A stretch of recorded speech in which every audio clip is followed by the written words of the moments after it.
আজকের আমি একটা সোনাওয়ালা ছেলে।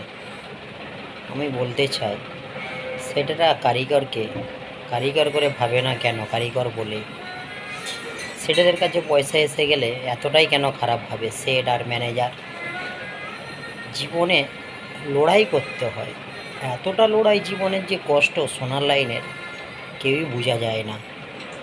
আমি অনেক ছোটোবেলায় বেরিয়েছি, আমাকে সোনার লাইনে অনেক কিছুই দিয়েছে। নিজের কর্মটাকে আমি বেছে নিয়েছি।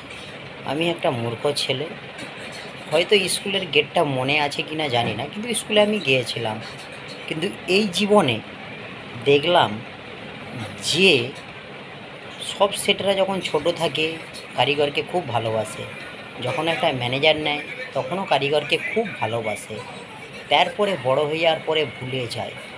জীবনটা কারিগরদের, যে মানুষরা চাষ করে ওই মানুষদের সঙ্গে আর আমাদের জীবনের সঙ্গে লড়াইটা যদি দেখায় একইভাবে, কিন্তু কারিগররা এত কেন কষ্ট পায় আমি আজও বুঝে উঠতে পারলাম না। আর ঈশ্বর মানুষকে সবাইকে কেন সমানভাবে পয়সা দিল না?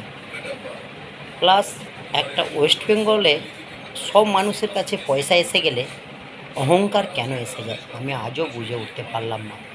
আমার একটা ফেসবুকে আমি এটা ঢাললাম, আমি একটা মূর্খ ছেলে, এই ভিডিওটা পোস্ট করলাম। কে কী ভাবো একটু আমায় বলো। আমি মূর্খ ছেলে, পড়াশোনা অত জানি না, অনেক ছোটোবেলায় বাইরে বেরিয়েছি।